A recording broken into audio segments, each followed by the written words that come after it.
मणिपुर पिछले 3 महीनों से जल रहा है। मणिपुर से जिस तरीके के सेक्सुअल असॉल्ट के केसेस सामने आ रहे हैं वो बहुत ही ज़्यादा डराने वाले हैं। ऐसे में मैंने मणिपुर सरकार को पत्र लिखकर ये रिक्वेस्ट की थी कि मैं मणिपुर आना चाहती हूँ और वहाँ पर जो सेक्सुअल असॉल्ट की सर्वाइवर्स हैं उनसे मिलना चाहती हूँ और उनकी मदद करना चाहती हूँ। तो पहले तो मणिपुर सरकार ने मुझे बोला कि आ जाइए, फिर सडनली उनका मेरे पास एक पत्र आया जिसमें उन्होंने मुझे कहा है कि मुझे अपनी विजिट पोस्टपोन करने का उन्होंने सुझाव दिया है क्योंकि वहाँ पे लॉ एंड ऑर्डर प्रॉब्लम है। तो मणिपुर में लॉ एंड ऑर्डर प्रॉब्लम है, इसीलिए तो मैं मणिपुर जाना चाहती हूँ और वहाँ जितनी सेक्सुअल असॉल्ट सर्वाइवर्स हैं उनसे मैं मिलकर उनकी मदद करना चाहती हूँ। मुख्यमंत्री जी मणिपुर के खुद कह रहे हैं कि ऐसे कई 100 केसेस हुए हैं, तो उन सेक्सुअल असॉल्ट सर्वाइवर्स तक सरकार पहुँच पाई है या नहीं, उन तक कोई रिलीफ पहुँचा है या नहीं, वो किस तरीके के डर में जी रही हैं, वो उन तक काउंसलिंग पहुँची है, लीगल एड पहुँची है, कॉम्पनसेशन पहुँची है,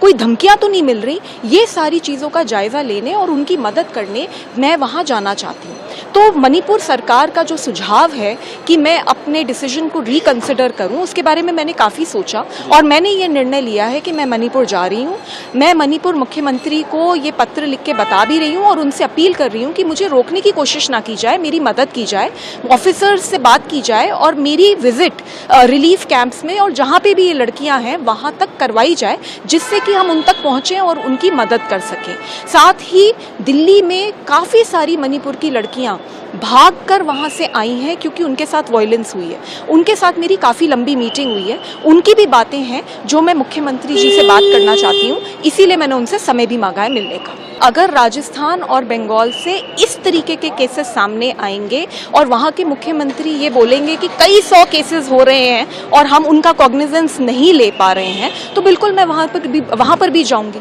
और मैं वहाँ पर एज एन एक्टिविस्ट जा रही हूँ, एज अ वुमन जा रही हूँ and I know that there is a risk involve. मैं फिर भी जा रही हूँ क्योंकि हम सब ने वो वीडियोज़ देखी हैं और वो वीडियोज़ दिल को बिल्कुल दहला देने वाली हैं और उन लड़कियों तक अभी तक मदद पहुंची है या नहीं और उन जैसी बहुत सारी जो लड़कियां और हैं उन तक मदद पहुंची है या नहीं, इसको जानने के लिए जा रही हूँ, सिर्फ मदद करने के लिए जा रही हूँ। मणिपुर सरकार को मैं भी आश्वासन दे रही हूँ कि मैं वहाँ पर कोई प्रॉब्लम क्रिएट करने नहीं जा रही, सिर्फ और सिर्फ उन लड़कियों तक पहुँचकर सरकार की भी मदद करूँगी और लड़कियों की भी मदद। मैम, हमने देखा राहुल गांधी जब मणिपुर विजिट किया तो प्रॉब्लम क्रिएट हुई थी वहाँ पे, अगर आपके साथ भी ऐसा होता है तो आप क्या करेंगे?